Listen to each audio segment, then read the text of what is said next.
ထိုကုသိုလ်ကံအကုသိုလ်ကံရှိသည့်အတွက်ကြောင့်ကုသိုလ်ကံလုပ်သူအကုသိုလ်ကံလုပ်သူတို့အတွက်ထိုကံနှမျိုးရဲ့အကျိုးတရားရှိတယ်လို့ဟောပြောဆုံးမတဲ့ဝါဒကိုကမ္မဝါဒလို့ခေါ်တယ်မြတ်စွာဘုရားကိုယ်တိုင်ကမ္မဝါဒီကရိယာဝါဒီကံကိုလက်ခံပြီးဟောပြောတယ်ထိုကံရှိသည့်အတွက်ကြောင့်ကံကိုလုပ်လို့ရတယ်လို့ဆိုတဲ့ဟောပြောချက်နဲ့ကံကံ၏အကျိုးကိုသိမြင်တဲ့အသိဉာဏ်ရှာရှိဖို့ဘုရားဆူဆူပုဂ္ဂိုလ်သူမြတ်တွေဟာကံကိုလက်ခံတဲ့ကမ္မဝါဒီပုဂ္ဂိုလ်မျိုးတွေသာဖြစ်တယ်မြတ်စွာဘုရားလက်ထက်တော်အခါကာလတော်ကကံကိုမယုံကြည်တဲ့ကံကိုညှင်းပယ်ပြီးကံ၏အကျိုးကိုလည်းညှင်းပယ်တဲ့အယူဝါဒတွေဟာထွန်းကားခဲ့ဘူးတဲ့ပေါ့ကံမရှိဘူးလို့ညှင်းပယ်ခဲ့တဲ့အခရိယဝါဒပုရဏကတ္တမတို့ဟောပြောတဲ့ဝါဒမျိုးဟာအခရိယဝါဒနတ္ထိပပံနတ္ထိပပတ္တအာဂမောနတ္ထိပုံညာနတ္ထိပုံညတအာဂမောကုသိုလ်ဆိုတာမရှိဘူးအကုသိုလ်ဆိုတာမရှိဘူးကုသိုလ်ကံအကုသိုလ်ကံရဲ့အကျိုးတရားဟာရောက်လာမှာမဟုတ်ဘူးမဂ္ဂလိကောသလလည်းကရောတောနကရိယတိပပံလုတ်တဲ့လို့ထင်နေတဲ့ပုဂ္ဂိုလ်တွေဟာတကယ်တော့ကံဆိုတာလုံးလို့မရဘူးလို့အဲ့လိုဟောပြောတဲ့ပုဂ္ဂိုလ်တွေရှိတယ်တပံကံဤအကျိုးကိုညှင်းပယ်တဲ့ပုဂ္ဂိုလ်တွေကနတ္ထိဒိဋ္ဌံနတ္ထိယိဋ္ဌံနတ္ထိဟုတံနတ္ထိသုက္ကတဒုက္ကတနံကမ္မနံဖလံဝိပါကောကုသကအဟုသကံတို့ရဲ့အကျိုးဆိုတာမရှိဘူးလို့ကံရဲ့အကျိုးကိုညှင်းပယ်ခဲ့တာအဲ့ဒါလို့အယူဆမျိုးမျိုးရှိတဲ့ထင်မယ်ခင်ကဝါလူသဲစုမကပွင့်တော်မူကြတဲ့ဖရာတိုင်းဟာကမ္မဝါဒကိုလက်ခံကျင့်သုံးတော်မူကြတာဖြစ်လို့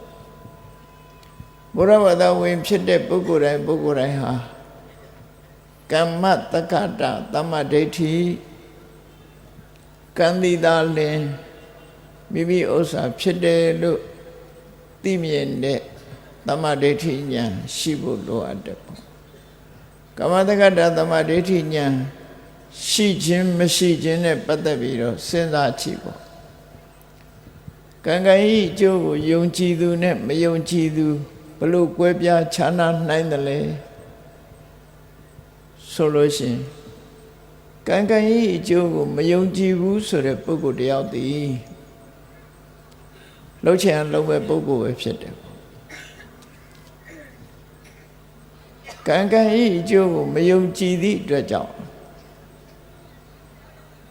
ကောင်းတာလုပ်လဲကောင်းတာမဖြစ်ဘူးဆိုးတာလုပ်လဲဆိုးတာမဖြစ်ဘူးကုသိုလ်အကုသိုလ်ဆိုတာမရှိဘူးလို့ညှင်းပယ်တဲ့ပုဂ္ဂိုလ်ဟာသူလှုပ်ချင်တာစိတ်ကူးရှိတာပဲလှုပ်မှာဖြစ်တယ်လှုပ်ချင်ရလို့ဆိုရတဲ့မဲ့လောကလူသားတွေရဲ့အလုပ်ကိုကြည့်အကောင်းနဲ့အဆိုးနှမျိုးတွေအဆိုးကိုပို့လှုပ်ချင်ကြအဲ့တော့ကံကံဤကျိုးကိုလက်မခံတဲ့ပုဂ္ဂိုလ်တရားဟာလူတော်လူကောင်းဖြစ်ဖို့အခွင့်အလမ်းပိတ်နေတယ်လို့သူပြောအောင်ကံကံဤကျိုးကိုလက်ခံတဲ့ပုဂ္ဂိုလ်ကြတော့မကောင်းတာလုပ်ရင်မကောင်းကျိုးရတယ်ကောင်းတာလုပ်ရင်ကောင်းကျိုးရတယ်ဆိုတဲ့ခံယူချက်ကြောင့်သူဟာကောင်းတာကိုသာလုပ်ပြီးမကောင်းတာကိုရှောင်ဖို့သူ့ရဲ့အတွေ့အမြင်ထဲမှာရောက်ရှိသွားတယ်။ဘာကြောင့်လဲလို့ဆိုရင်လူတိုင်းဟာဆင်းရဲမှာကြောက်တယ်ချမ်းသာခြင်းညမကောင်းတာလုပ်လို့ဆင်းရဲဒုက္ခရောက်မယ်ဆိုရင်ဘယ်သူမှလုပ်ဖို့စဉ်းစားမှာမဟုတ်ဘူးကောင်းတာလုပ်မှချမ်းသာဒုက္ခရတယ်ဆိုတော့လူတိုင်းဟာ ကောင်းကျိုးချမ်းသာခြင်းကိုရချင်သည့်အတွက်ကြောင့်ကောင်းတဲ့အလုပ်တွေကိုလုပ်ကြမှာပဲဒီလိုကောင်းတဲ့ဘက်လမ်းဟာပွင့်ပြီးတော့သွားတယ်ဒါကြောင့်ကမ္မတက္ကတာသမ္မာဒိဋ္ဌိဆိုတာဟာဘုရားဆုစုပွင့်တော်မူတဲ့အခါမှာဒီအမြင်ကိုအခြေခံပြီးတော့မြတ်စွာဘုရားဆုံးမခဲ့တာပဲဖြစ်တယ်ကံလို့ဆိုတဲ့ထဲမှာအတိတ်ကံရှိသလိုပစ္စုပန်ကံလည်းပဲရှိတယ်ပေါ့အဲ့တော့ပစ္စုပန်ကံတစ်မျိုးတည်းသာလက်ခံတဲ့ပုဂ္ဂိုလ်ဆိုတာမျိုးကလည်းပြည့်စုံတာမဟုတ်ဘူးပေါ့အတိတ်ကံပစ္စုပန်ကံဆိုတာကံတစ်မျိုးဆိုတာမြတ်စွာဘုရားဟောထားတဲ့ထဲမှာပစ္စုပန်ကံကိုလည်းပဲအကျိုးတရားခွဲခြားပြီးတော့ဒိဋ္ဌဓမ္မဝေရဏိယလက်ရှိဘဝမှာပဲအကျိုးပေးတယ်ဥပပိစ္ဆဝေရဏိယလက်ရှိဘဝအဆုံးသတ်သွားတဲ့အချိန်မှာအကျိုးပေးတယ်အပရပရိယဝေရဏိယထို့နောက်တန်တရားထဲမှာရှိနေတဲ့အချိန်တွေမှာအကျိုးပေးတယ်လို့ဆရာကံလလွန်မြောက်သွားလို့ရှိရင်လည်းကံရဲ့အရှိန်အဟုန်ဟာကုံသွားသည့်အတွက်ကြောင့်အဟောတိကံဆိုတာလည်းရှိတယ်လို့ကံအမျိုးအစားတွေခွဲခြားဟောကြားပြီးတော့မြတ်စွာဘုရားတရားတွေကိုဆုံးမပြီးတော့ပြီးခဲ့တာဖြစ်တယ်အဲ့ဒီကမ္မဝါဒဟာဘုရားဆုစုလက်ခံခဲ့တဲ့ကမ္မဝါဒပဲဖြစ်တယ်ဒါဖြင့်ကံလို့ပြောတာဘယ်တရားတွေကိုကံလို့ပြောတာတော့ဆိုစာပေကျမ်းကမှာအဆိုရကိုကြည့်မဲ့ဆိုရင်စေရနာဟံဘိက္ခွေကမ္မဝဒာမိလို့ဆိုတယ်နိဗ္ဗိဒဘာဂိယသုတ်တံမှာဒီတသုတ်ဖယ်ပါတယ်စေရနာကိုကံလို့ခေါ်တယ်ကောင်းတာလုပ်မကောင်းတာလုပ်ကောင်းမကောင်းပေါ်မှာရှိရချက်နဲ့တွန်းအားတွေပါတတ်တယ်တော့အဲ့ဒါကိုပဲ intention လို့ခေါ်တာရှိရချက်နဲ့အဲ့ဒီရှိရချက်စိတ်ရတွန်းအားစေရနာကိုကံလို့လည်းခေါ်တယ်စေရနာကိုသာကံခေါ်သလားလို့ဆိုမဟုတ်ဘူးမနောကံဆိုတာတတိထားပြီးတော့ကြည့်မယ်ဆိုရင်အဘိဇ္ဇာပြပါဒမိစ္ဆာဒိဋ္ဌိအကုသိုလ်မနောကံ၃မျိုးရဲမယ်အဘိဇ္ဇာဆိုတာလောဘသူများပစ္စည်းကိုလိုချင်တဲ့လောဘပြပါဒဆိုတာတစ်ဖက်သားကိုတတ်ခြင်းချေမုန်းခြင်းနဲ့ဒေါသမိစ္ဆာဒိဋ္ဌိဆိုတာကံကံဤအကျိုးညင်းပယ်တဲ့အမြင်လောဘဒေါသဒိဋ္ဌိဆိုတဲ့စေရနာမဟုတ်တဲ့ဒီသဘာဝတရား၃ခုကိုလည်းပဲအကုသိုလ်ကံလို့ခေါ်တယ်စေရနာရင်ကံခေါ်တာမဟုတ်ဘူးစေရသိက်အချို့ကိုလည်းကံလို့ခေါ်သေးတယ်လို့ကုသိုလ်ကံဘက်ကိုကြည့်လိုက်မယ်ဆိုလို့ရှိရင်တော့အနဘိဇ္ဇာသူများပစ္စည်းဥစ္စာကိုမတိုးလို့ခြင်းနဲ့လောဘဖယ်ရှားနိုင်တဲ့အလောဘအပြဝရဆိုတဲ့မေတ္တာအလောဘမေတ္တာသမ္မာဒိဋ္ဌိလို့ဆိုတဲ့ပညာအလောဘအရောဓပညာအမောဟဆိုတဲ့ပညာဒီတရား၃မျိုးဒီစေတသိက်၃မျိုးကိုလည်းပဲကံလို့ခေါ်တယ်အဲ့တော့ဘုရားဘာသာမှာကံလို့ပြောနေတာဟာစေရနာကိုလည်းရည်ညွှန်းပြီးတော့ပြောတယ်လောဘဒေါသဒိဋ္ဌိတို့ကိုလည်းအကုသိုလ်ကံလို့ပြောတယ်အလောဘအရောဓပညာတို့အမောဟကိုလည်းပဲကံလို့ပြောတယ်လို့ကံဆိုတဲ့သဘောတရားကိုအခုလိုမှတ်သားရမှာဖြစ်တယ်ကိုယ့်ရင်ထဲမှာဒီသဘောတရားတွေကဖြစ်တာအဲ့ဒီကံတရားတွေဟာအချိန်ပိုင်းအလိုက်အကျိုးတရားကိုထုတ်လုပ်နိုင်တဲ့စွမ်းရည်တတိရှိကြတာကြီးပဲ မျက်မှောက်ဘဝမှာအကျိုးပေးရင်ဒိဋ္ဌဓမ္မဝေရဏိယကံမျက်မှောက်ဘဝဆိုတာဘာကိုပြောတာမျက်မှောက်ဘဝဆိုတာကံပြုလုပ်တဲ့သက်ရှိထင်ရှားရှိတဲ့ဘဝ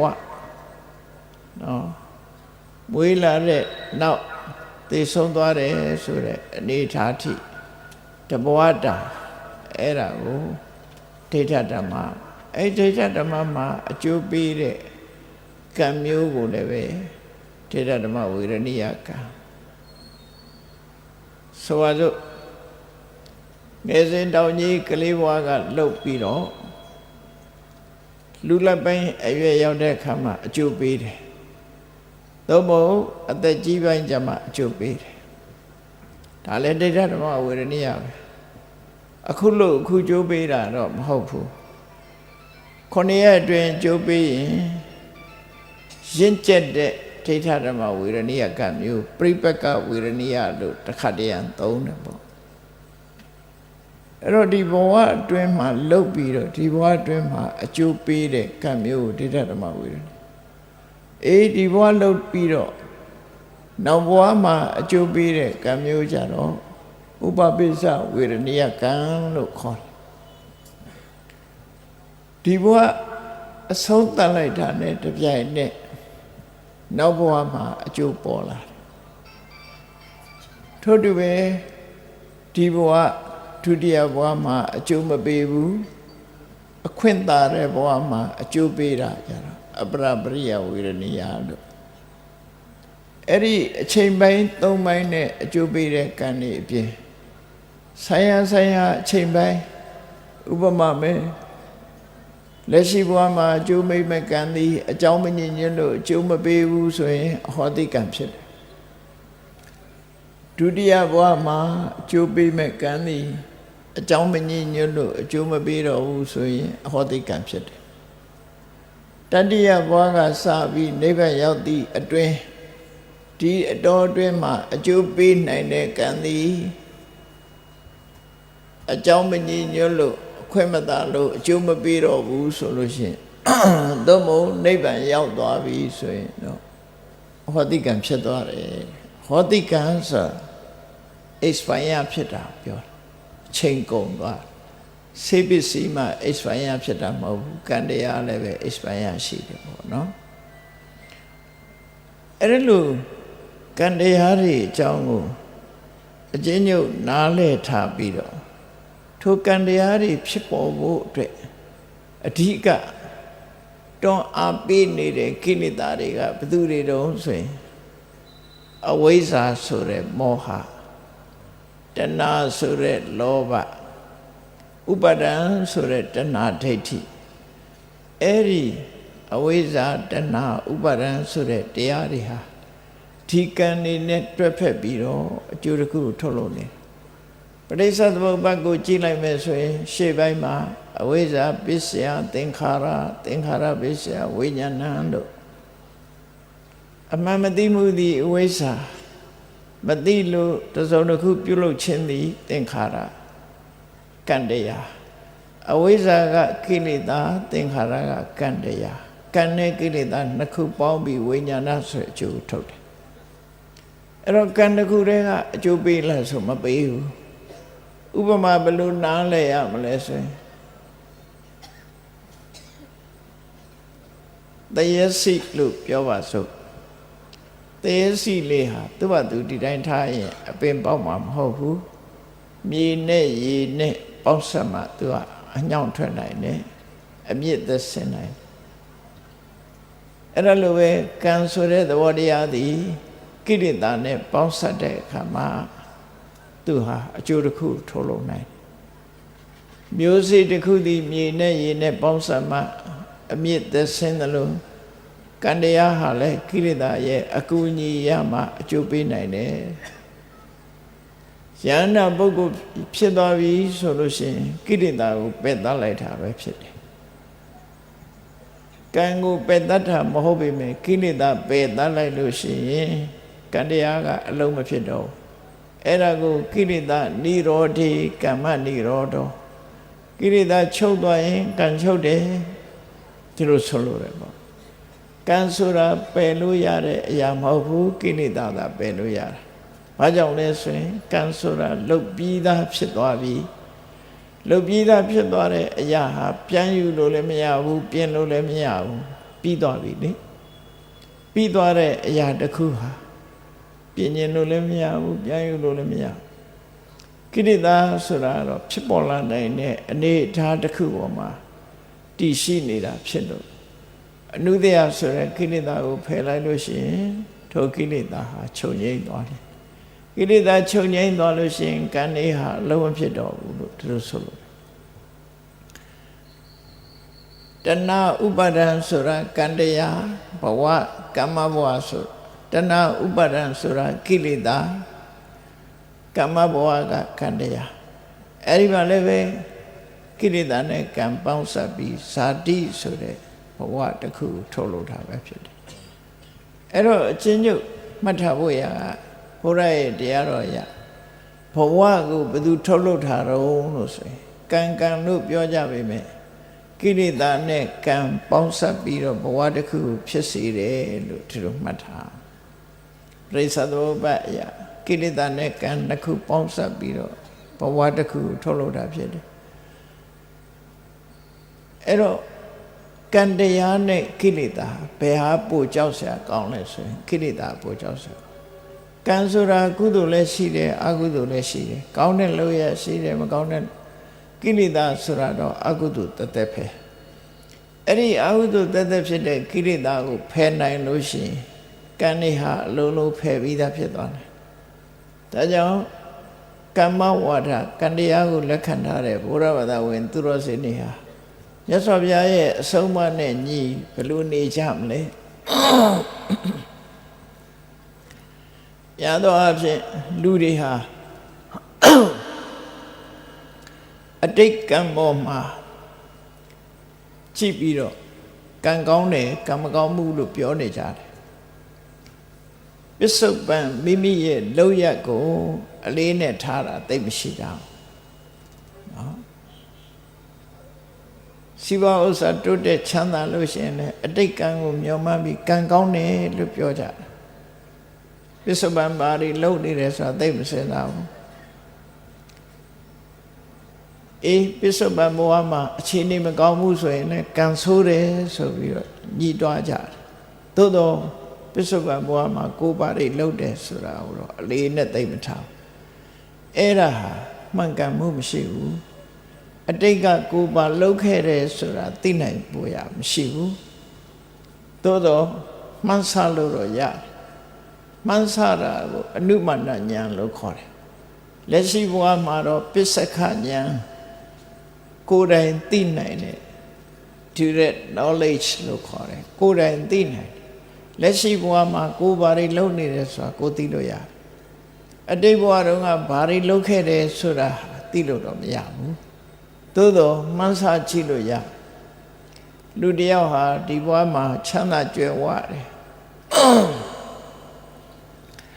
သူရဲ့ချမ်းသာကြွယ်ဝတာဟာသူကြိုးစားလို့လည်းရနိုင်တယ်အသိဉာဏ်နဲ့လည်းရနိုင်တယ်သို့မဟုတ်ကံကပေးလို့လည်းရတယ်ကျောင်းသုံးမျိုးဆိုတော့ကံဉာဏ်ဝိရိယကံတသက်ပေးလို့ရတဲ့ပစ္စည်းကြတော့မွေးလာကြတဲ့ကဒီလူဟာတထေးအိမ်မှာသွားမွေးတယ်အဲ့ဒါတော့ကံပေးတာပဲတသက်တထေးအိမ်မမွေးဘူးတာမန်စားနိုင်ုံတောင်းနိုင်ုံဘွားကကိုယ်တိုင်ပညာသင်တယ်ကြိုးစားတယ်ရှားဝေးတယ်ဆိုတာကြတော့ဉာဏ်နဲ့ဝိရိယအစွမ်းစားနဲ့လည်းရတာပဲပစ္စည်းဥစ္စာဆိုတာကံကြောင့်ရတာတစ်ခုရှိတယ်ဉာဏ်ဝိရိယကြောင့်လည်းရတယ်ဉာဏ်ဝိရိယကြောင့်ရတာကိုမြတ်စွာဘုရားကဝိရိယဓိဥဋ္ဌာဏဓိကတေဟိဆိုတာနော်တေတာဝက္ခိတေဟိချွေးဆက်ဆက်ယူထွက်အောင်လုံလဝိရိယစွမ်းအားနဲ့ရတယ်လို့ကြိုးစားအထောက်ဖို့ပစ္စည်းဥစ္စာရဖို့အတွက်ဥဋ္ဌာဏတံ္ပရာကြိုးစားအထောက်ရမယ်လို့သူမြတ်စွာဘုရားဟောတယ် သို့တော့ကံပေးလို့ရပြီဆိုတဲ့အားကြတော့အလွန်ကြီးမကြိုးစားရပဲနဲ့ရတယ်ခဏလိုမွေးကြတဲ့ကတထဲအိမ်သွားမွေးတဲ့ပုဂ္ဂိုလ်ဟာသူ့ဘာမှမလုပ်ရပဲနဲ့သူ့အတွက်ဆင်တဲ့အကုန်လုံးဖြစ်တယ်စားစရာနေစရာသွားစရာလာစရာအကုန်လုံးမိဘချမ်းသာတဲ့မြတ်အမွေအနှစ်တွေအားလုံးဟာသူ့အတွက်အလိုလျောက်သူဟာပိုင်ဆိုင်မိသားဖြစ်တယ်ဒါတော့ကံပေးတာတသက်ပဲနော်ကံပေးတာတသက်ပဲအေးညာနဲ့ဝိရိယပေါင်းစပ်လို့ကံကလည်းကောင်းပြီဆိုလို့ရှိရင်တော့အလုပ်တစ်ခုလုပ်တဲ့အခါမှာအောင်မြင်တယ်ကြီးပွားတယ်တိုးတက်တယ်ကံကိုဉာဏ်ဝိရိယအကူအညီနဲ့လုပ်လိုက်တဲ့အခါကြီးပွားတယ်မြတ်စွာဘုရားကိုယ်တိုင်ကလည်းဒါနသံဗုဒ္ဓနိဘောဂနိတဲ့လူတွေ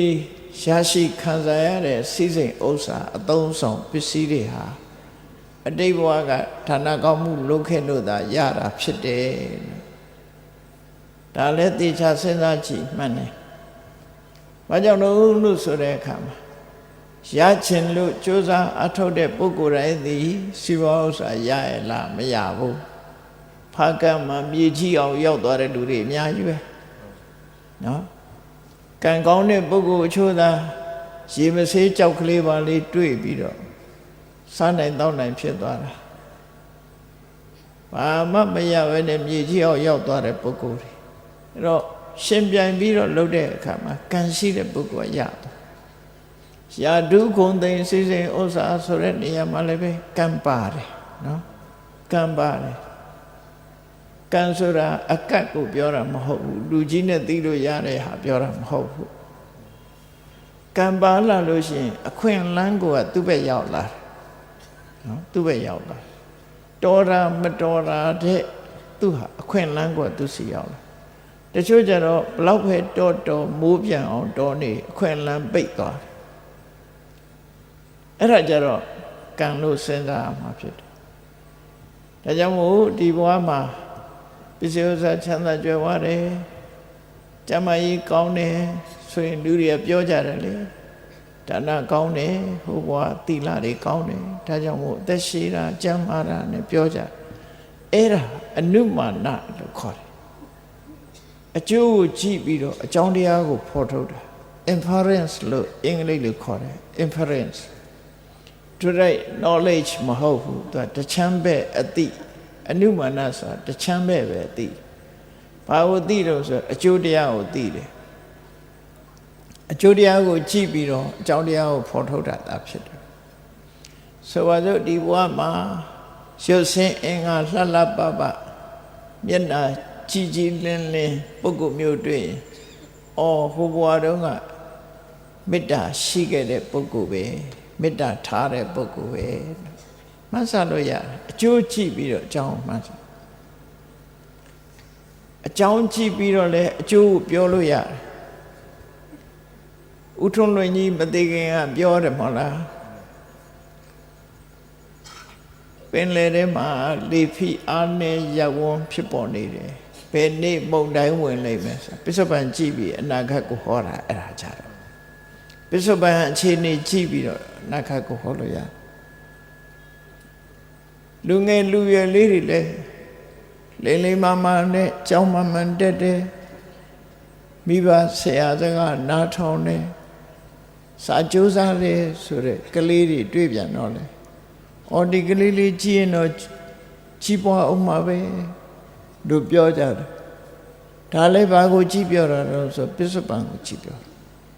ပစ္စုပန်ကြည့်ပြီးတော့လေအနာဂတ်ကိုပြောလို့ရတယ်အကြောင်းကိုကြည့်ပြီးအကျိုးပြောလို့ရတယ်အကျိုးကိုကြည့်ပြီးအကြောင်းကိုဖော်ထုတ်လို့ရတယ်ဒါကိုအနုမာနလို့ခေါ်တယ်အနုမာနသည်နှစ်ခုရှိတယ်ဖလာနုမာနကာရဏနုမာနနော်အကျိုးကနေအကြောင်းကိုရှာတယ်အကြောင်းကနေအကျိုးကိုရှာတယ်အဲ့ဒါတချမ်းပဲ direct knowledge ဆိုတဲ့ဒီအဲ့တော့ဘုရားဝတ္တဝင်သူတော်စင်နေအနေနဲ့ကံတရားရှိတယ်ဆိုတာကမ္မတက္ကတာသမ္မာဒိဋ္ဌိအမြင်ဉာဏ်ရှိသည်အားလျော်စွာကံတရားကိုလက်ခံထားကြတယ်လက်ခံထားသည့်အတွက်ကြောင့် လူတိုင်းဟာကောင်းတာလုပ်ရင်ကောင်းတာဖြစ်မယ်မကောင်းတာလုပ်ရင်မကောင်းတာဖြစ်မယ်ဆိုတဲ့ခံယူချက်နဲ့ကောင်းတာလုပ်ဖို့ကြိုးစားလာတယ်မကောင်းတာတွေရှောင်မှုဒီလမ်းကြောင်းကလူတော်လူကောင်းအဖြစ်ကိုဖော်ဆောင်ပေးနိုင်တယ်ကမ္မတက္ကတာတာမဒိဋ္ဌိအဲ့တော့အတိတ်ကံကဘာတွေလုပ်ခဲ့ပစ္စုပန်အခြေအနေကြည့်ပြီးကိုယ့်ရင်ထဲမှာမကောင်းတာမလုပ်ဖို့အရေးကြီးဆုံးပဲအဓိကတော့ကိုသိနိုင်တာဒီဘဝကိုသိနိုင်တယ်အတိတ်ဘဝကိုမသိဘူးအဲ့တော့ဒီဘဝမှာကုသိုလ်ကံအကုသိုလ်ကံသိပြီးဒီဘဝမှာမကောင်းတဲ့အကုသိုလ်ကံကိုရှောင်ပြီးကောင်းတဲ့ကုသိုလ်ကံကိုလုပ်မယ်ဆိုတဲ့အသိဉာဏ်နဲ့လှုပ်ဆောင်ဖို့လိုအပ်တယ်ဒါကိုမြတ်စွာဘုရားဟောတာရှိတယ်ကံတရားနဲ့ပတ်သက်ပြီးဥဘောပုံညင်စပပင်စယမေသောကုရုတိဣဒာဘဝတစ်ခုရလာတဲ့အခါမှာလူသားတစ်ယောက်ဟာကောင်းတာလည်းလုပ်တယ်မကောင်းတာလည်းလုပ်တယ်ကိုယ့်ကိုယ်ပဲပြန်ကြည့်ငယ်စဉ်တောင်ကြီးကလေးဘဝကစပြီးယခုချိန်ထိကောင်းတာလည်းလုပ်တာပဲမကောင်းတာလည်းလုပ်တယ်အဲ့တော့ကောင်းမကောင်းဆိုတာပါလေအကြမ်းမြင်ပြောရင်လောဘနဲ့လုပ်တဲ့အလုပ်ဒေါသနဲ့လုပ်တဲ့အလုပ်မောဟနဲ့လုပ်တဲ့အလုပ်မကောင်းဘူးအိတ်သားနဲ့လုပ်တဲ့အလုပ်မစ္စရိယနဲ့လုပ်တဲ့အလုပ်မကောင်းဘူးနော်မကောင်းတဲ့စိတ်နဲ့လုပ်တဲ့အလုပ်တွေဟာမကောင်းဘူးကိုယ်ထိခိုက်တဲ့အလုပ်တွေမကောင်းဘူးသူတော်ဘာထိခိုက်တဲ့အလုပ်တွေမကောင်းဘူးထင်ရှားတာပြောရမယ်ဆိုရင်အယက်သေးစားတောက်စားတယ်တောက်ပြီးရင်ဘိုင်မောက်ပြီးအိတ်နေတယ်ဘသူထိခိုက်ကိုယ်ထိခိုက်တယ်ကိုယ်ထိခိုက်ရင်လည်းမကောင်းဘူးဘာတွေထိခိုက်တော့မူရည်နေသည့်အတွက်ကြောင့်ရတဲ့ရတဲ့အခွင့်အရေးတွေလည်းဆုံးရှုံးသွားဆုံးရှုံးမှုကိုဖြစ်ပေါ်စေတယ်ဒါကြောင့်ကိုယ်ထိခိုက်ရင်လည်းမကောင်းဘူးသူများထိခိုက်ရင်လည်းမကောင်းဘူးနှုတ်လုံးထိခိုက်ရင်လည်းမကောင်းဘူးလို့ဒီလိုသတ်မှတ်တယ်အဲ့ဒီကောင်းမကောင်းကိုကုသိုလ်အကုသိုလ်ပြည့်ရှိမရှိဆိုတာလေးကိုမြတ်စွာဘုရားရဲ့ဆုံးအမကိုသိရှိနားလည်ဖို့ဟာအရေးကြီးဆုံးပဲလူဘဝရလာပြီဆိုတဲ့အခါမှာဒီတသိနားလည်တဲ့မိမိတို့ယုံကြည်ရာကိုးကွယ်ရာမြန်မာနိုင်ငံမှာဆိုရင်ကိုးကွယ်တဲ့ဆရာတော်တွေဆရာသမားတွေထံချင်းကပ်ပြီးတော့အရှင်ဘုရားကုသိုလ်ဆိုတာဘယ်ဟာတော့အကုသိုလ်ဆိုတာဘယ်ဟာတော့အပြစ်ရှိတဲ့တရားကဘယ်ဟာတော့အပြစ်ကင်းတဲ့တရားဘယ်ဟာကလှုပ်တဲ့နံဘယ်ဟာကမလှုပ်တဲ့မူဘယ်ဟာလုံးမချမ်းသာဒုက္ခရတယ်ဘယ်ဟာလှုပ်ရင်ဆင်းရဲဒုက္ခကြုံရတယ်ဆိုတာတွေကိုမေးမြန်းပြီးတော့မလှုပ်တဲ့နာကိုရှောင်ခြင်းလှုပ်တဲ့နာကိုလှုပ်ဆောင်ခြင်းသည်ယခုပစ္စုပန်ဘဝမှာလှုပ်ရမယ်လှုပ်ပဲဖြစ်တယ်ဒါကအရေးကြီးဆုံးပဲအတိတ်ဘဝတုန်းကအတိတ်ကနေဘာတွေလှုပ်ခဲ့တာတွေစဉ်းစားမနေနဲ့အတိတ်ကပြီးခဲ့ပြီနော်အတိတ်ကပြီးခဲ့ပြီခုလက်ရှိဘဝမှာကိုယ်ဘာတွေလှုပ်တယ်ဆိုတာသိဖို့ပဲအရေးကြီးဟောမြတ်စွာဘုရားဟောတယ်ဥဘောပုံညင်စပပင်စယမစ္စောကုရုတိဣဒာအမှန်မသိတဲ့ပုဂ္ဂိုလ်တွေဒီဘဝမှာကောင်းတာလည်းလုပ်တယ်မကောင်းတာလည်းလုပ်တယ်အဲ့ဒီလိုကောင်းတာမကောင်းတာလုပ်တဲ့အခါမှာဘာဖြစ်တယ်လဲတင်ကြီးတတ်တကံဟောတိတယ်ကောင်းတာလုပ်ရင်ကောင်းတဲ့ပုံရိပ်တွေကိုယ်တဏ္ဍာမှာဖြစ်သွားမကောင်းတာလုပ်ရင်မကောင်းတဲ့ပုံရိပ်တွေကိုယ်တဏ္ဍာအဲ့တော့ဘာလုပ်လို့ကောင်းတာလုပ်လို့မကောင်းတာလုပ်လို့ကိုယ်ထဲမှာရောက်သွားပြီကိုယ့်ရဲ့ဒါဖြင့်ကံတရားကကိုလှုပ်လိုက်တဲ့အလုပ်ကဘေးရောက်သွားတာတော့လို့အုံနောက်ထဲမှာလားနှလုံးသားထဲမှာလားအုံနောက်ထဲမှာလည်းမဟုတ်ဘူးအုံနောက်ပြက်သွားလို့အဆိုင်မယောဂဖြစ်သွားရင်အကုသိုလ်ကံတွေကုသိုလ်ကံတွေပျောက်ကုန်မှာပေါ့နှလုံးသားဆိုလို့ရှိရင်လည်းနှလုံးကိုခွဲစိတ်ကုသရင်ပျောက်ကုန်မှာပေါ့အဲ့တော့အုံနောက်ထဲလည်းမရောက်ဘူးနှလုံးသားထဲလည်းမရောက်ဘူးဘယ်ရောက်သွားလဲစိတ်အစဉ်ထဲမှာဖြစ်သွားစိတ်ဖြစ်စဉ်ကြီးကသွားနာပဲလေအဲ့ဒီစိတ်ဖြစ်စဉ်ကြီးထဲမှာကမ္မတတ္တိတွေရောက်သွားစိတ်တတဏ္ဍတိလို့ခေါ်တယ်စိတ်ဖြစ်စဉ်ထဲမှာရောက်ဆိုလိုတာကဒီတဲ့ထင်ရှားတဲ့ဥပမာပြောရလို့ရှိရင်ကိုယ်ဖိုက်ထဲမှာ CCTV တက်ထားတယ်နော်မဟုတ်တာလို့ရင်မဟုတ်တဲ့ပုံရိပ်တွေကထင်းနေတယ်ဒါသူများမသိဘူးကိုယ့်ကိုပဲသိတယ်နော်ကိုမဟုတ်တာလို့ရင်ကိုမဟုတ်တဲ့ပုံရိပ်တွေကဒီမှာရှိနေမှတ်တမ်းရှိသွားပြီကောင်းတာလို့ရင်လည်းကောင်းတဲ့ပုံရိပ်တွေမှတ်တမ်းတွေရှိနေမှာပဲကင်မရာနဲ့တယ်လီဖုန်းနဲ့ကင်မရာနဲ့မှတ်တမ်းတင်လိုက်တယ်လို့ပဲတဘာဝတရားကကိုယ့်ကိုမှတ်တမ်းတင်ပြီးသားဖြစ်သွားတယ်အဲ့ဒီပုံရိပ်တွေကဖြတ်ချင်လို့မရဘူးဘာလို့လဲဆိုမှတ်တမ်းတင်ပြီးသွားပြီလေမှတ်တမ်းတင်ပြီးလို့ CCTV ကမှတ်တမ်းတော့ဖြတ်လို့ရတယ်ကိုယ်ရင်နဲ့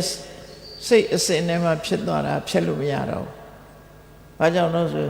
နောက်ထပ်အသစ်ပဲလာတော့တာအဟောင်းမဟုတ်တော့ဘူးလေဒါကြောင့်မို့ဒါဝသတိထားဖို့မြတ်စွာဘုရားကဒါကြောင့်ဟောတာကြည့်တင်ညိတတတက္ကံဟောတိ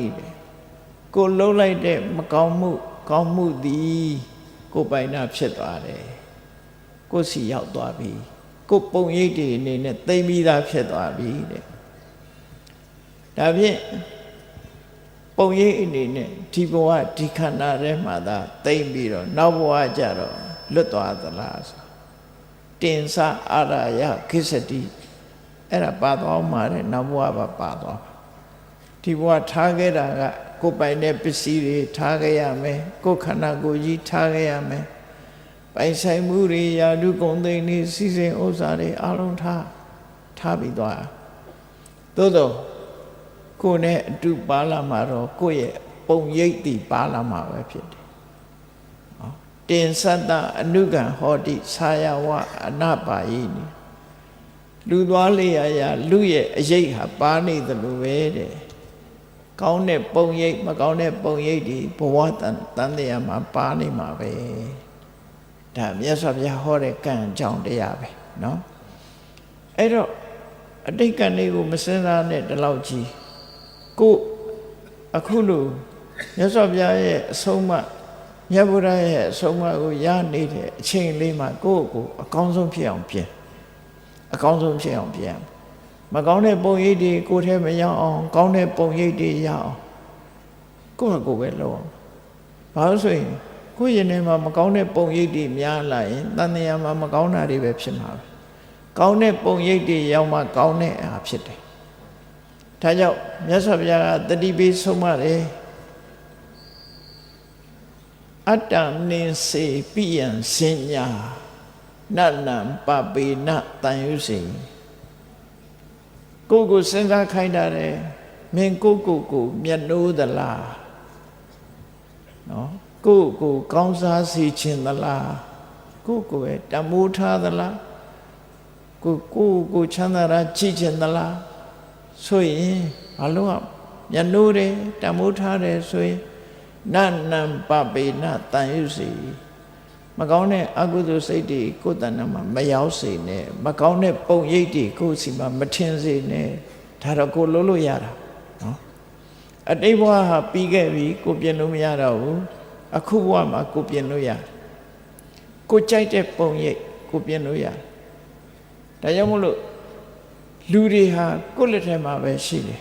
ကိုကောင်းဖို့ကိုယ့်လက်ထဲမှာရှိတယ်ကိုဆိုးတာလည်းကိုယ့်လက်ထဲမှာရှိဆိုကြတယ်အင်္ဂလိပ်လို we are our own architect နော်ကိုကြိုက်တဲ့ပုံစံကိုယ့်ကိုပြင်လို့ရတယ်ဒါဗုဒ္ဓဘာသာမှာမြတ်စွာဘုရားဟောတာကိုကြိုက်တဲ့ပုံတိုင်းကိုယ့်ကိုပြင်လို့ရတယ်ခုခေတ်လည်းပဲ plastic surgery တို့ဘာလို့သွားပြီးနှာခေါင်းသွားပြင်ရတာနဲ့မေးရိုးသွားပြင်ရတာနဲ့မျက်လုံးပြင်ရတာတွေအများကြီးပဲလေပြင်ထားကြတာပြင်လုံးတော့ဖင်ချွန်းဆိုတာရှိသေးတယ်ပင်လုံးကကြည့်တော့လည်းမကောင်းသို့တော့တကယ်ပြင်ရမှာကစိတ်ကိုပြင်ရမှာနော်စိတ်ကိုပြင်ရမှာရုပ်ပုံကိုပြင်ရမှာမဟုတ်ဘူးစိတ်ပြင်မှသဘာဝကိုအလှပဆိုတာတွေးမှာဖြစ်တယ်မြတ်စွာဘုရားကကိုပြင်နိုင်လို့ရှိရင်အကောင်းဆုံးဘုန်းကြီးတို့တွေကိုယ်ွယ်နေတဲ့ဂေါရမမြတ်စွာဘုရားဟာ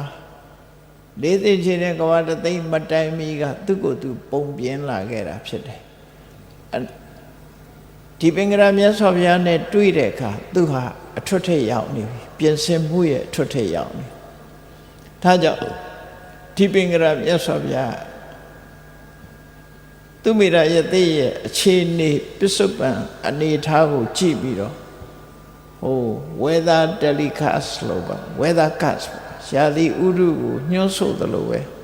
ဟာသူမိရာယသိဟာနှစ်ပေါင်း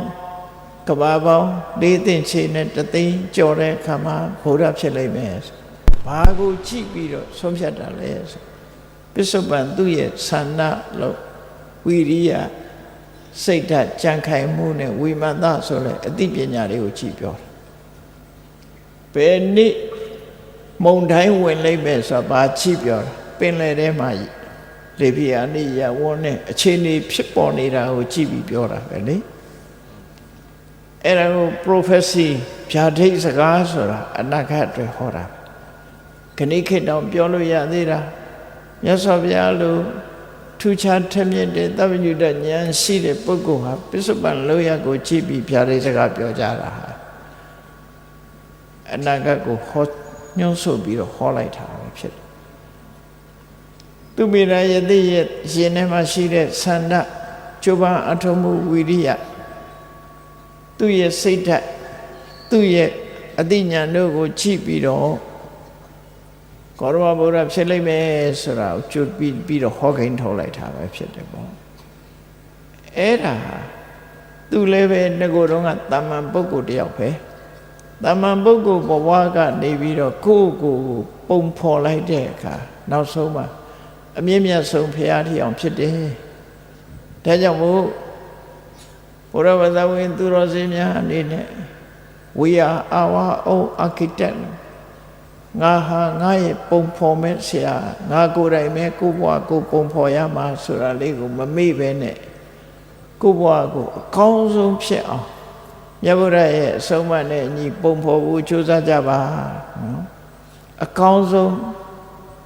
အမြင့်မြတ်ဆုံးအဆင့်ကိုရောက်သွားသည်ထီအောင်ကိုယ့်ကိုပုံဖော်ပြီးတော့ကြိုးစားလို့ရပါတယ်နံပါတ်1အရေးကြီးတာကဆန္ဒဖြစ်ခြင်းနဲ့ဆန္ဒဖြစ်ခြင်းနဲ့ဆန္ဒလေးနဲ့တင်ရမလားမရဘူးဖြစ်အောင်လုပ်တဲ့ဝိရိယဆန္ဒဝိရိယနှစ်ခုနဲ့တင်လုံလောက်ပြီလားမလုံလောက်သေးဘူးလုပ်တဲ့အခါမှာနော်အခက်ခဲဆိုတာကြုံတတ်တယ်အခက်ခဲကြုံလာလို့ရှိရင်ထိုအခက်ခဲပေါ်မှာကြော်လွှားနိုင်ဖို့စိတ်ဓာတ်ကြံ့ခိုင်မှုဆိုတာလိုအပ်တယ်ဒါကြောင့်မို့စိတ်ဓာတ်ခိုင်မာမှုဖြစ်ဖို့ကြိုးစားတဲ့အခါတိုင်းဟာအသိဉာဏ်ပါဖို့လိုအပ်တယ်စူးစမ်းဆင်ခြင်တတ်တဲ့အသိဉာဏ်ကင်းမဲ့ပြီးကြိုးစားရင်လည်းမအောင်မြင်တတ်ဘူးဒါကြောင့်မို့ဝိမာန်တစူးစမ်းတဲ့ဉာဏ်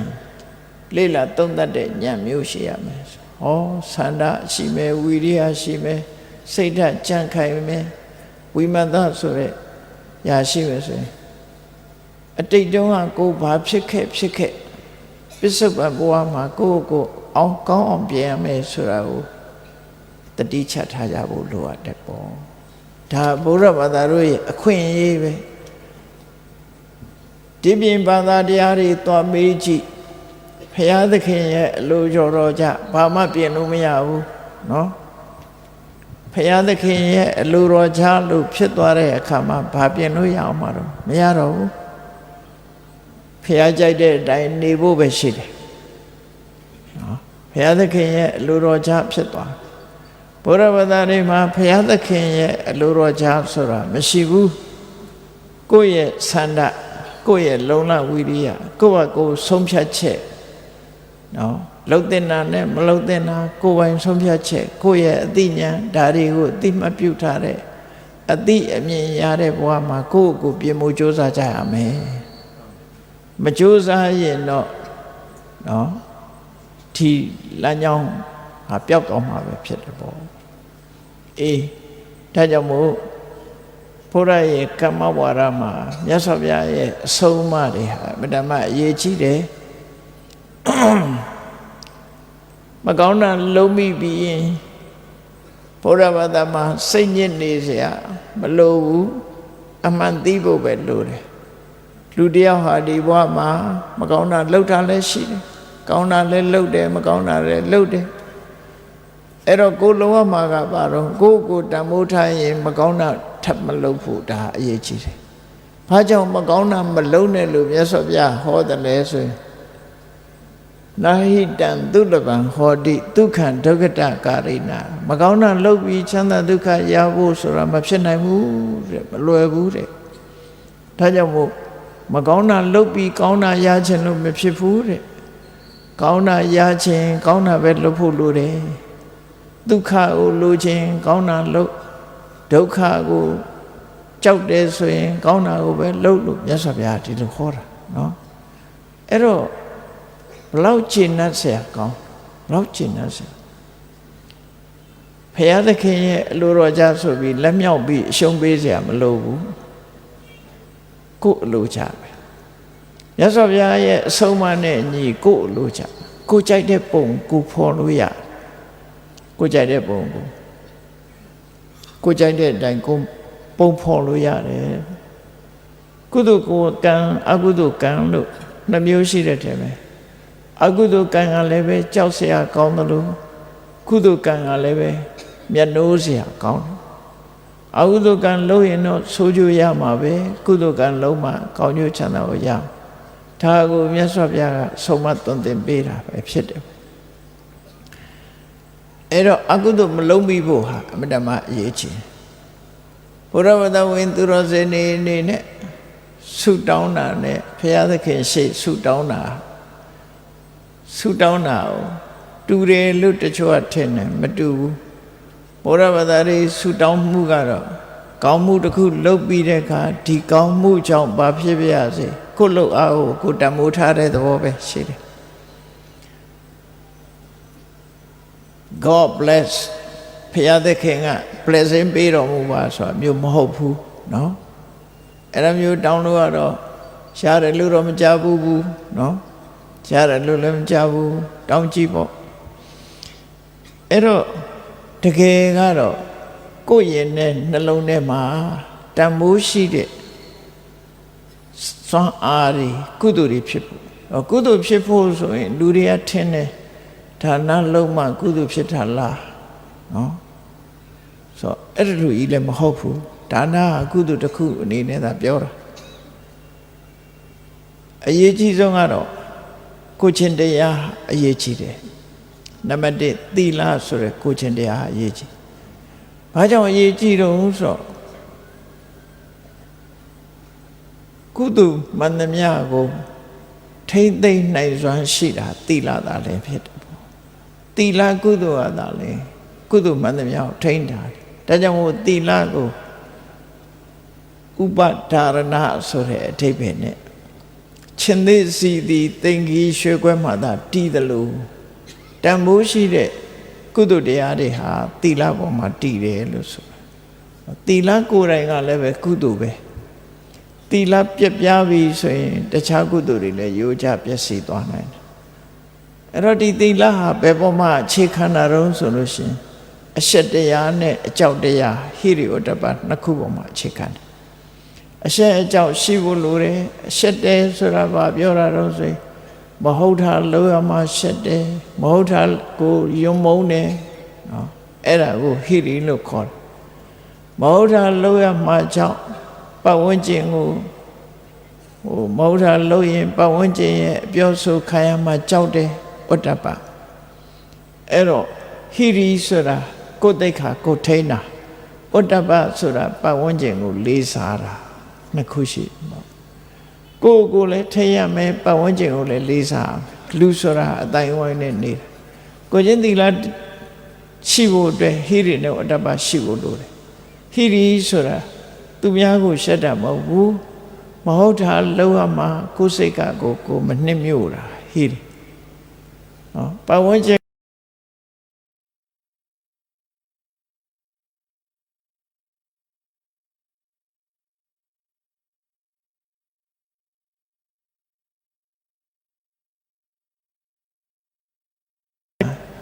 စိတ်ဖြူစင်အောင်ကိုထားဖို့လိုတယ် ကိုယ်တဏ္ဍမှာဘာတွေတိုးတက်အောင်လုပ်ရမလဲဆိုရင်တတ္ထာဆိုတဲ့ကံကံဤကျိုးကိုယုံကြည်တဲ့ဘုရားတရားသံဃာကိုယုံကြည်တဲ့တတ္ထာဆိုတဲ့ကုသိုလ်ကောင်းတဲ့အလုပ်တွေပေါ်မှာစိတ်ဝင်စားမှုစိတ်ကြည်နူးမှုတွေကိုယ်တဏ္ဍမှာမကြာခဏဖြစ်အောင်ကြိုးစားရမယ်ဝီရိယမကောင်းတဲ့အကုသိုလ်စိတ်တွေကိုယ်စိတ်ထဲမှာပေါ်လာရင်တွန်းထုတ်ဖယ်ရှားမယ်ဥပမာမဲ့စိတ်ဆိုးတတ်တယ်ဆိုရင်အဲ့ဒီဒေါသကိုလက်မခံနဲ့တွန်းထုတ်ဖယ်ရှားစိတ်မဆိုးအောင်နေရမယ်စိတ်ဆိုးလာရင်လည်းဖယ်ရှားပြရဒါဝီရိယကုသိုလ်မဖြစ်သေးရင်လည်းဖြစ်အောင်ကြိုးစားရမယ်ဖြစ်ပြီးရင်လည်းတိုးတက်ဥပုပ်တစ်ခါမှမဆောင်ဘူးသေးဘူးဆိုဆောင်ဖို့ကြိုးစားရမယ်ဆောင်ဘူးရင်လည်းခဏစက်တိုက်ဆောင်နိုင်အောင်ကြိုးစားဒီလိုဆိုလို့ပေါ့နော်ဝိရိယတတိဆိုတာကိုယ့်အခြေအနေကိုအမြဲတမ်းစောင့်ကြည့်တာတတိတမာတိဆိုတာစိတ်တွေလေလွင့်မနေအောင်ကိုယ်စိတ်ကိုစိတ်အားတွေကိုစူးစီးပေးတာတမာတိပြီးတဲ့အခါကျတော့အကောင်းနဲ့အဆိုးအကြောင်းနဲ့အကျိုးလုံးသင်တာနဲ့မလုံးသင်တာခွဲခြားသိတာကပညာလို့အဲ့ပညာရှိအောင်ဒီကုသိုလ်တရားတွေဟာအရေးအကြီးဆုံးကုသိုလ်တရားတွေပဲဖြစ်တယ်တတ္တာဆိုတဲ့ကုသိုလ်တရားဝီရိယဆိုတဲ့ကုသိုလ်တရားတတိဆိုတဲ့ကုသိုလ်တရားတမာတိဆိုတဲ့ကုသိုလ်တရားပညာဆိုတဲ့ကုသိုလ်တရားတွေကိုယ့်ရဲ့ထဲမှာဖြစ်အောင်လုပ်ပါလို့ဆိုလိုတယ်အဲ့ဒါတွေဖြစ်လိုက်လို့ရှိရင်ကိုယ့်ရဲ့ထဲကအကုသိုလ်တရားတွေဟာလျော့ပါပြီးတော့သွားဒီတရားတွေဖြစ်လိုက်တာနဲ့တပြိုင်နက်ကာမိသန္တာလို့ဆိုတဲ့လောဘဖြာပါရဆိုတဲ့ဒေါသဒီနိဝရဏတရားတွေဆေးကြောတုတ်တဲ့မိတာဖြစ်သွားနိုင်တယ်ဒါကြောင့်မို့ကိုယ့်ရဲ့ထဲမှာတတ္တဝိရိယတတိသမာဓိပညာဆိုတဲ့စိတ်စွမ်းအားတွေဖြစ်အောင်နေထိုင်ခြင်းမဖြစ်သေးရင်ဖြစ်အောင်လုပ်ဖို့ဖြစ်ပြီးရင်တိုးတက်များပြားလာအောင်လုပ်ဖို့အဲ့ဒီလိုအချိန်ပိုးပြီးတော့ဒါတွေကိုယ့်ရဲ့နဲ့ရောက်အောင်ဘယ်သူလုံးဝမှာတော့ဆိုရင်ကိုယ်တိုင်လုံးဝမှာဒါကြောင့်မို့အတ္တဟိအတ္တနောနာထောဆိုကိုလုံးရတာလေကိုလုံးရတာတွေအများကြီးပဲပညာတတ်အောင်လဲကိုယ့်ဘက်ကိုလုံးရတယ်ဆိုတာသိတယ်စားတယ်ဆိုတာလဲကိုယ့်ဘက်ကိုစားတယ်သူများစားတာထိုင်ကြည့်နေလို့ဝမှာမဟုတ်ဘူးကိုယ့်ဘက်ကိုစားမှကိုယ်ဝအဲ့တော့ကိုယ်ကိုယ်တိုင်လုံးဝမဲ့အလုပ်တွေကိုကိုယ်ကိုယ်တိုင်ပဲစူးစမ်းအထောက်ရမယ်အဲ့တော့ကံတရားရဲ့အကျိုးပေးလေးတွေဟာလူတွေရဲ့ intention နဲ့လည်းသက်ဆိုင်တယ်နော်လူတွေရဲ့ရည်ရွယ်ချက်နဲ့လည်းသက်ဆိုင်တယ်ဒါကြောင့်မို့ဆာလံလေးတစ်ပုဒ်အကျဉ်းချုပ်ပြောအောင်ဖျားမပွင့်တဲ့တုံညကဘာမျိုးမှာပိစိကဗုဒ္ဓတို့ဒီလိုပုဂ္ဂိုလ်မျိုးတွေရှိတတ်တယ်ယသိသူတော်စင်တွေတို့ပိစိကဗုဒ္ဓတွေတို့ရှိတတ်တယ်အမျိုးကောင်းသား2ယောက်ဟာပါရဏသီမှာဒီတကြွအနေနဲ့ဖြစ်လာကြစီးပွားဥစ္စာထိုက်တဲ့2ယောက်ရှိတဲ့ညီကို2ယောက်ရှိထားတဲ့စီးပွားဥစ္စာတွေတိုးတက်အောင်စီးပွားလုပ်တဲ့အနေနဲ့ဘာလုပ်လို့ဆိုကြံကင်းကြီးကိုစိုက်ကြတယ်ကြံပင်တွေစိုက်တယ်သူတို့ရဲ့စီးပွားရေးကြံပင်စိုက်ပြီးတော့ရောင်းတယ်တရက်တော့ညီလုပ်တဲ့ပုဂ္ဂိုလ်ကကြံခင်းသွားတယ်ကြံခင်းသွားပြီးတော့ကြံနေသွားကြည့်တာကြည့်တော့အဲ့ထဲကရင်းနဲ့ကြံသူ့အတွက်တစ်ချောင်းသူ့ကိုယ်အတွက်တစ်ချောင်းကြံ2ချောင်းထမ်းပြီးတော့ပြန်လာအိမ်ပြန်လာလမ်းရောက်တဲ့အခါကျတော့ပိစိကဗုဒ္ဓတဆူနဲ့တွေ့တော့တွေးလိုက်တာစောစောကသိနေတာမဟုတ်ဘူးဒီကြံယူလာတာသူစားဖို့သူ့ကိုပေးဖို့ယူလာတာပိစိကဗုဒ္ဓဆိုတဲ့သူတော်စင်တွေးလိုက်တဲ့အခါသူ့ရင်ထဲမှာတရားတရားဖြစ်လာတယ်ဟောကြည့်ကုသိုလ်ဆိုရဖို့ရအတွက်ရင်ထဲကတရားဖြစ်လာတာနဲ့သူ့လက်ထက်မှာရှိတဲ့သူ့ပိုင်တဲ့ကြံကြောင်းကိုပိစိကဗုဒ္ဓအရှင်မြတ်ရဲ့တပိတ်ထဲမှာအဲ့ဒီခေတ်တုန်းကကြံတွေကအစစ်ကိုဖွင့်လိုက်တာနဲ့တပြိုင်နက်အရေးတွေနဲ့အခုခေတ်လိုအစစ်ပိတ်တွေမဟုတ်ဘူးတဲ့နော် အစစ်ကိုတခုနဲ့ဆုပ်ပိတ်ထားပြီးတော့ဖြုတ်လိုက်တာနဲ့ထဲမှာရှေးပလင်းလို့ကြံရည်တွေကသူ့အတူရှိနေတယ်အုံသီးတို့လို့အထဲမှာအရေးထဲတဲ့ကြံအဲ့ဒီကြံစစ်ကိုဖြုတ်ပြီးတော့တပိတ်ထဲလောင်းထည့်လိုက်တော့ပိစိကဗုဒ္ဓထိုင်ပြီးတော့ကြံရည်တွေဖုံးပြီးတော့သူဟာချီနူးတဲ့စိတ်တွေပီတိတွေရှင်တဲ့တရားတရားတွေထပ်ပြီးတော့ဖြစ်တယ်ဖြစ်တော့သူ့ကြံကြောင်းကိုလှူလို့အားမရတဲ့အခါကျတော့သူ့ကိုယ်အတွက်ယူလာတဲ့ကြံကြောင်းကို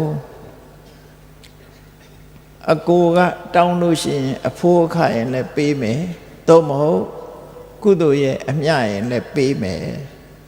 သူ့ကိုယ်အတွက်ယူလာတာသူ့ကိုယ်ပစ္စည်းလို့ပဲသူသတ်မှတ်တယ်နော်သူမှမသိတာဆိုတဲ့ကောက်ကျက်တဲ့စိတ်မရှိဘူး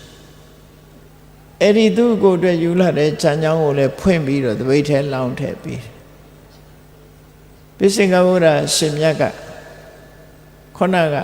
တပိတ်ဖုံးမွေးပြီးပြီဆိုဒီကြံရည်ကိုယူသွားခြင်းဒါနဲ့ဒီမျိုးကောင်းသားကအခြေအနေကြည့်ပြီးသူကဆုတောင်းလိုက်တယ်ပိစိကဗုဒ္ဓကိုကြံရည်လှူပြီးသူဆုတောင်းတာလည်းပါအရှင်ဘုရားတဲ့တပည့်တော်ကြံရည်ကိုတပည့်တော်ရှင်ဘုရားတပည့်တော်ပိုင်တဲ့ကြံကြောင်းကကြံရည်ကိုရှင်ဘုရားကိုလှူပါတယ်တဲ့အဲ့ဒီကုသိုလ်ကံရဲ့အကျိုးအဖြစ်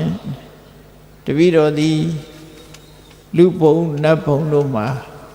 စီစိန်ချမ်းသာလူချမ်းသာနတ်ချမ်းသာခံစားစံစားရပြီး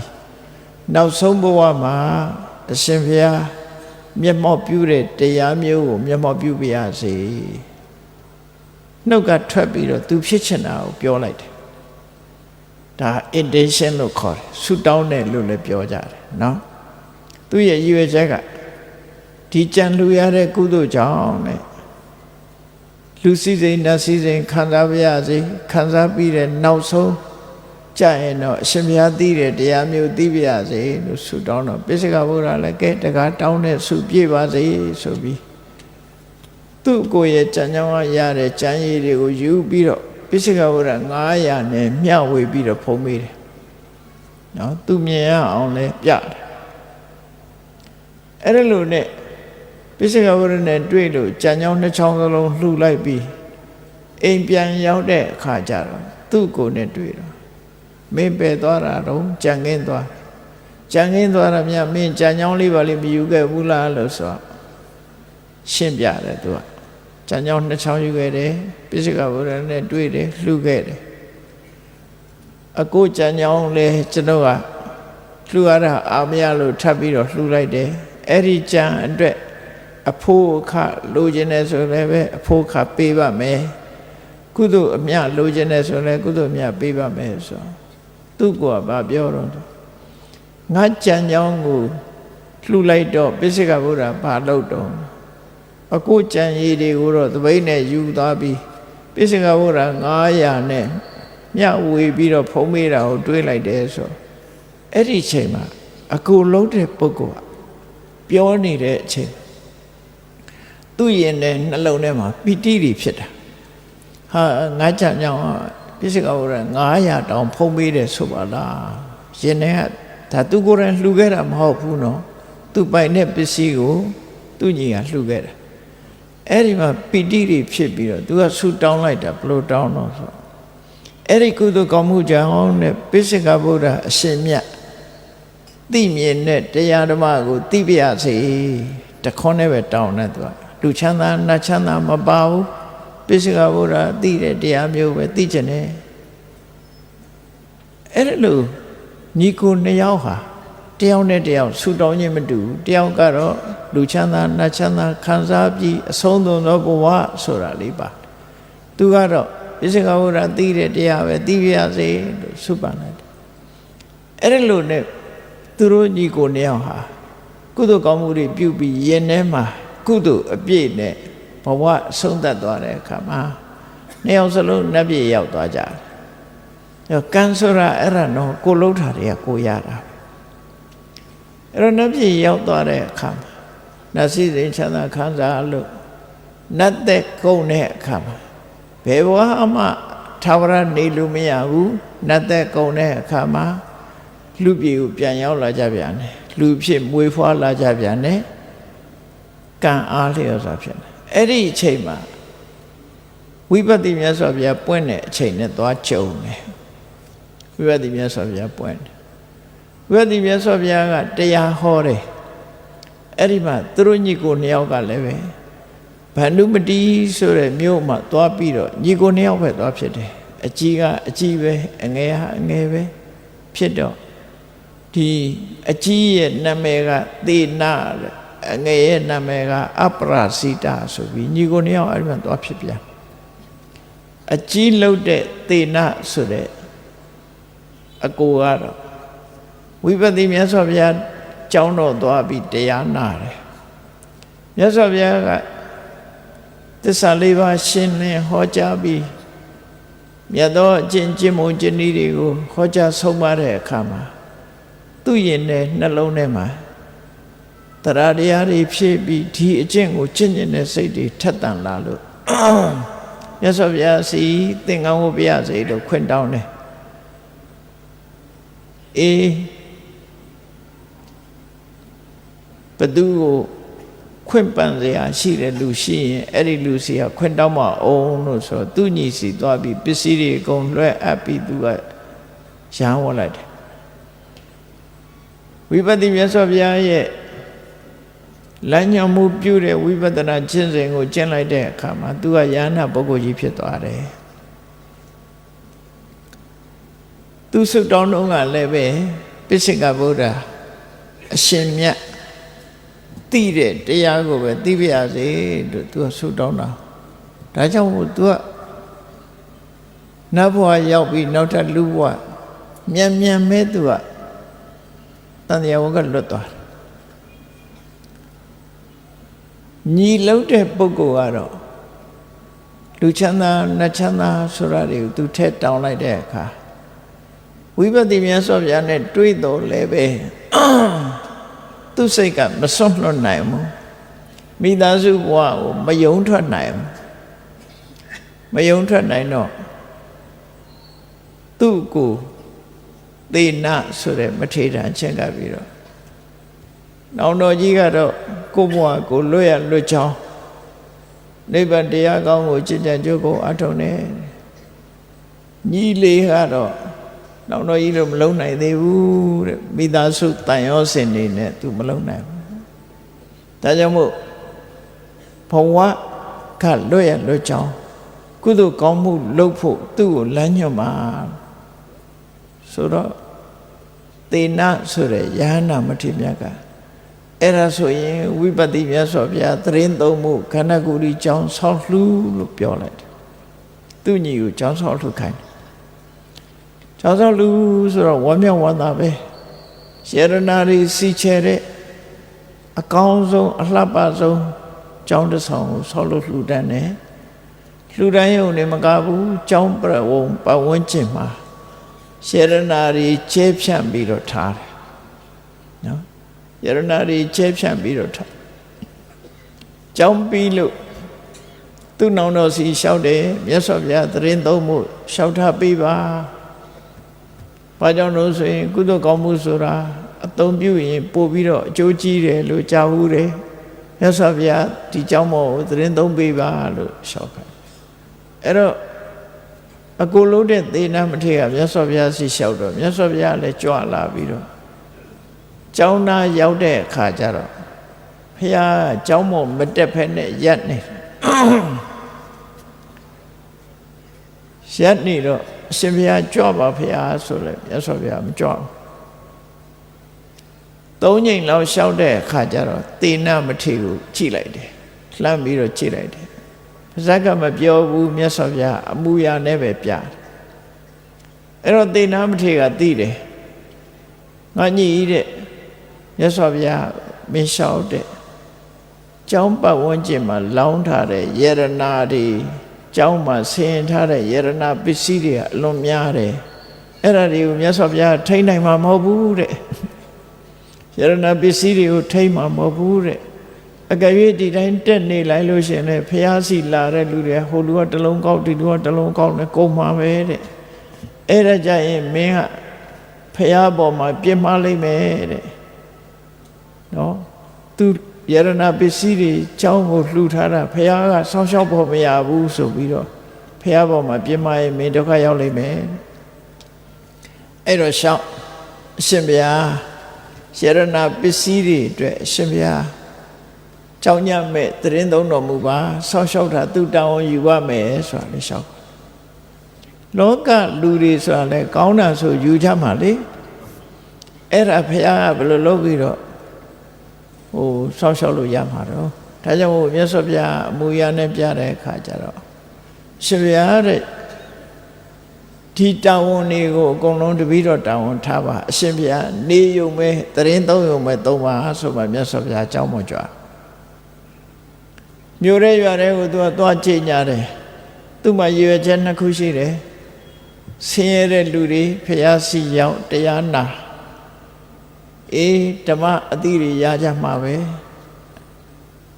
ပစ္စည်းလိုချင်လို့လဲလာပြီးတော့ယူတဲ့လူတွေရှိမယ်ဒါပေမဲ့ဒီသူတို့တရားနာပြီးပြန်ရလို့ရှိရင်ဓမ္မအတိညာဏ်တွေရသွားလိမ့်မယ်တရားနဲ့လာတဲ့လူရှိသလိုပစ္စည်းဥစ္စာလိုချင်လို့လာတဲ့လူလည်းရှိမယ်ဘသူပဲဖြစ်ဖြစ်ဟောဒီယရဏပစ္စည်းတွေကိုဆင်းရဲတဲ့လူဆိုရင်လက်နှစ်ဖက်နဲ့ယူနိုင်ခွင့်ရှိတယ်အိတ်တီတောင်းနေနဲ့တော့မယူရဘူးလက်နှစ်ဖက်ဆန်းတဲ့လောက်တော့ယူနော်လက်နှစ်ဖက်ဆန်းတဲ့လောက်ယူပါဆင်းရဲတဲ့လူတွေကလက်နှစ်ဖက်နဲ့ယူစားနိုင်တောင်းနိုင်ချမ်းသာတဲ့လူတွေကြတော့လက်တစ်ဖက်ဖက်ယူအဲ့လိုမျိုးတဲ့ရွာထဲမှာကြီးညာထားတာကြောက်တံပရမညာတွေအပြည့်ကျောင်းပတ်ဝန်းကျင်မှာကျဲဖြန့်ထားတယ်လာကြတယ်ဖះเจ้าတရားနာလာကြတယ်ရွှေချက်မြဲမြဲနဲ့လာတယ်ရဏပစ္စည်းလိုချင်တဲ့လူကလည်းလာတယ်ရှုပြီးတော့တရားပါနာပြီးပြန်သွားတဲ့အခါဓမ္မအတိတွေရတယ်အလုံးဟာအကျိုးရှိကြတယ်ပေါ့အဲ့လိုနေပြီးတန်ဖိုးချီးမွမ်းလာတဲ့ပရမညာယရဏသခွားသီးလောက်ရှိတယ်ပရမညာကြီးတစ်လုံးကိုတော့မြတ်စွာဘုရားထိုင်ကုန်ပေးနိုင်မှချထားတယ်အဲ့ဒီကအယောင်ဟတ်တဲ့ဟာကအလုံးကိုကြည်နူးစရာကောင်းတယ်တဲ့တရေကြတော့အဲ့ဒီပရမညာလိုချင်လို့ပုံနာတယောက်ကမြတ်စွာဘုရားစီရောက်လာပိဋကကြာကတိုးပြီးဖះနာထီအောင်လာတော့ခုနအကြောင်းတကတထေးကကြည်နေငါပရမညာကြီးယူတော့မယ်ထင်တယ်ဒီကောင်ငါပရမညာကြီးယူတော့မယ်ထင်တယ်ထင်တဲ့အတိုင်းပဲဖះနာကပ်ပြီးတော့ခြေထောက်ကိုရှ िख ိုးသလိုလိုလုပ်ပြီးပရမညာကိုအိတ်ထက်သွားပရမညာတော်ကြီးပါသွားရောအဲ့ဒီမှာအကြောင်းတကတထေးကဒီပြင်ရွှေတွေငွေတွေယရဏတွေကိုလာတဲ့လူတွေယူသွားတာစိတ်မကွက်ဘူးဘယ်နှခါယူစိတ်မကွက်ဘူးသူပြောထားတဲ့အတိုင်းလက်နှစ်ဖက်နဲ့ယူတယ်လက်တစ်ဖက်နဲ့ယူတယ်စိတ်မကွက်ဘူးသုံးချိန်သုံးကထပ်ပြီးယရဏတွေဖြည့်ထားဒီပရမညာကြီးတော့မယူပါစေနဲ့လို့တွေးတဲ့ခြားတဲ့ကပုံနာကြီးကလစ်သွားတယ်အဲ့ဒါကြတော့သူစိတ်မထိန်နိုင်တော့မထိန်နိုင်တော့မြတ်စွာဘုရားကိုလျှောက်တယ်ရှင်ဘုရားကျောင်းပေးမှာချထားတဲ့ယရဏပစ္စည်းတွေယူတာတပည့်တော့စိတ်မကောင်းမဖြစ်ပါဘူးတဲ့ဒါကြီးကြတော့တပည့်တော့အလုံးကိုနှမျောတယ်စိတ်မကောင်းဖြစ်တယ်ဆိုမြတ်စွာဘုရားကပြောတော့ဆိုကိုပစ္စည်းကိုမပေးရင်ဘယ်သူမှဘိုင်ဖို့စ်နဲ့ယူလို့မရအောင်လုပ်တဲ့နေရှိပါတယ်အဲ့ဒီနီးလောက်ပါလားလို့မြတ်စွာဘုရားနီးပေးလိုက်တော့သူသဘောပေါက်သွားတယ်သဘောပေါက်တော့ချက်ချင်းမြတ်စွာဘုရားရှေ့မှာဆုတောင်းတယ်တပည့်တော်ပစ္စည်းကိုတပည့်တော်ပါဇက်ကနေယူတော့လို့မပေးလို့ရှိရင်ချီမြင်လေးတမြင်ကစားဘသူမှမယူနိုင်ပါစေတည်းဘယ်မီးမှမလောင်ဘယ်ရေမှမမျောဘယ်တစ်ခုမှမခိုးနိုင်ပါစေတည်းဆိုဆုတောင်းလိုက်တာအဲ့တော့ဆုတောင်းတာတွေကလည်း intention လို့ခေါ်တယ်ကိုလှုပ်ထားတဲ့ကုသိုလ်ကောင်းမှုကိုအကြောင်းပြုပြီးဆုတောင်းတဲ့အခါသူကမြတ်စွာဘုရားရှေ့မှာအဲ့ဒါလို့ဘုရားရဲ့နိလန်ပေးတဲ့အတိုင်းဆုတောင်းလိုက်တာ အဲ့ဒီအပရာဇိတဆိုတဲ့သူ့ကြွယ်ဟာဝိပဿနာမြတ်စွာဘုရားပြီးတဲ့အခါတိခိမြတ်စွာဘုရားဝေဒဘူမြတ်စွာဘုရားနောက်တစ်ခါပါရကဘာရောက်လာတော့ကကုတန္တမြတ်စွာဘုရားကောနာကဝနမြတ်စွာဘုရားကတ္တဗမြတ်စွာဘုရားဖယားနော်ဖယား6စုကိုလွန်မြောက်ပြီးတော့ဂေါရမဘုရားလက်ထက်ကြတော့မှကျွတ်တာဘာကြောင့်လို့ဆိုရင် तू ကဆူတောင်းတာကလူစည်းစိမ်နတ်စည်းစိမ်ကိုခံစားပြီးမှအရှင်ဘုရားတို့ရတဲ့တရားမျိုးရပါရစေပါဆိုတော့ तू ကခံစားခြင်းနဲ့တဏှာကတန်တရားကိုရှေ့သွားအောင်ဖန်တီးပေးလိုက်တာဌာနကုသိုလ်ကြောင့်တန်တရားရှေ့တာမဟုတ်ဘဲနဲ့တဏှာကြောင့်တန်တရားရှေ့တာဖြစ်သွားတယ်သူ့ကိုယ်ကတော့အဲ့လိုဆူတောင်းတာမဟုတ်ဘူးတိုက်ရိုက်အရှင်ဘုရားသိတဲ့အရှင်ဘုရားတို့ပိစိကဝရရီသိတဲ့တရားကိုသိရပါလို့ဆူတောင်းတာသူကသုံးဘဝမြောက်မှာရနာဖြစ်သွားတယ်အဲ့တော့ intention ပေါ်မှာမူတည်ပြီးကိုယ့်ရဲ့ဆန္ဒအရာဖြစ်နိုင်တယ်ဒါကြောင့်မို့ဘုရားမြတ်စွာသာသနာတော်မြတ်ကြီးနဲ့ကြုံချိုက်တဲ့ယခုလိုခါကာလမှာအတိတ်ကဘာတွေလုပ်ခဲ့အဲ့ဒီကံတွေကိုဒီလောက်မစင်စားနဲ့ပစ္စုပန်ဘဝမှာငါတို့ကံကောင်းအောင်လုပ်မယ်ကံကောင်းအောင်လုပ်ဖို့အတွက်ဘာတွေလုပ်အောင်မလဲရှင်ထဲမှာသရတရားဖြစ်အောင်လုပ်ဝိရိယတတိသမာဓိပညာတွေဖြစ်အောင်လုပ်ဖို့လိုအပ်တယ်ဒီကုသိုလ်တရားတွေကိုယ့်ရင်ထဲမှာဖြစ်ပြီးအကုသိုလ်တရားဖြစ်တဲ့ကာမိသန္နနိဝရဏကာမဂုဏ်အာယုံခံစားခြင်းနဲ့လောဘတွေမလိုမုန်းတီးတဲ့ဒေါသတွေအဲ့ဒါတွေဖယ်ရှားနိုင်အောင်ကြိုးစားအထူးသဖြင့်ကိုယ်သာကြီးပွားခြင်းပြီးကိုယ်သာသုံးဆွဲခြင်းနဲ့ဆိုတဲ့မစ္စရိယသူများနဲ့မျှဝေလိုခြင်းမရှိတဲ့မစ္စရိယသူများကြီးပွားတာကိုမနာလိုတဲ့အိတ်သာလောဘတွေဒေါသတွေမောဟတွေမာမနာတွေဆိုတဲ့စိတ်ပုတ်စိတ်ယုတ်တွေကိုယ့်ရင်နဲ့နှလုံးထဲမှာမရှိစေပဲနဲ့မေတ္တာအများကောင်းကျိုးကိုလိုလားတဲ့စိတ်ဒုက္ခရောက်နေတဲ့ပုဂ္ဂိုလ်ပေါ်မှာအကျဉ်းတရားထားတဲ့ကရုဏာကိုယ်နဲ့ပြိုင်ဘက်ပဲဖြစ်ပါစေကိုယ်ရဲ့တာသွားလို့ရှိရင်ဝမ်းမြောက်နိုင်တဲ့မုဒိတာသိခံခြင်းခွင့်လွှတ်ခြင်းဖြင့်ကံတရားတဘာဝတရားကိုလေးစားလိုက်နာနိုင်ခြင်းစိတ်ဓာတ်တည်ငြိမ်အောင်ထားနိုင်ခြင်းဆိုတဲ့ဥပေက္ခမေတ္တာကရုဏာမုဒိတာဥပေက္ခလို့ခေါ်တယ်စိတ်ကောင်းနှလုံးကောင်းတွေကိုကိုယ့်ရဲ့နဲ့မွေးမှကံကောင်းမှဖြစ်တယ်နော်ကံမကောင်းမှုလို့လည်းညှီးစရာအကြောင်းမရှိဘူးဘာဖြစ်ကံကောင်းခြင်းကိုယ့်လက်ထဲမှာပဲရှိတယ်ကံမကောင်းမှုဆိုရင်ကိုယ်မကောင်းတာတွေလုပ်နေလို့သာဖြစ်မယ်ကံကောင်းနေဆိုရင်ကိုယ်ကောင်းတာတွေလုပ်နေဖို့လုပ်ရမှာပဲဖြစ်တယ်အဲ့ဒီသဘောတရားတွေကိုနှလုံးသွင်းဆင်ခြင်ဖို့လိုအပ်ပါတယ်မကောင်းတာလုပ်ပြီးပြီဆိုလို့ရှိရင်လေကိုလှုပ်တဲ့လှုပ်ရဟာမကောင်းတာကိုမကောင်းဘူးလို့သိဖို့နံပါတ်1သိပြီးရင်ထပ်မလုပ်ဘူးရှောင်ကျဉ်တယ်ကောင်းတာတွေကိုပဲကြိုးစားလုပ်တဲ့ဆိုရင်အဲ့ဒီကံကိုကြော်လွှားနိုင်ပါတယ်လို့တန်ရုပ်ပါဠိတော်သင်္ခါဓမ္မတုတ်မှာမြတ်စွာဘုရားဟောထားတယ်အကုသိုလ်ကံတွေကိုလည်းကြော်လွှားလို့ရတယ်ကုသိုလ်ကံတွေရဲ့အကျိုးပေးမှုကိုလည်းရရှိနိုင်ဒါကြောင့်ပစ္စုပန်လက်ရှိဘဝမှာကောင်းအောင်ကြိုးစားခြင်းဖြင့်တို့တွေကံကောင်းကြမှာဖြစ်တယ်ဆိုတာကိုယ်စီသဘောပေါက်ဖို့လိုတယ်တရားချက်ခင်သူတော်စင်ပြိဿအပေါင်းတို့ကမ္မဝါဒနဲ့မြတ်ဗုဒ္ဓရဲ့အဆုံးအမရရှိထားကြတဲ့ပုဂ္ဂိုလ်တွေအားလျော်စွာမကောင်းမှုအကုသိုလ်ကရှောင်ရှားခြင်းကောင်းမှုကုသိုလ်တွေကိုကြိုးစားဆောင်ရွက်ခြင်းဖြင့်သာလေကိုယ်ဘဝကံကောင်းအောင်လုပ်နိုင်တယ်ဆိုတာကိုယ်စီမှတ်သားပြီးကံကောင်းအောင်ကြိုးစားအားထုတ်နိုင်ကြပါစေကုန်သတည်း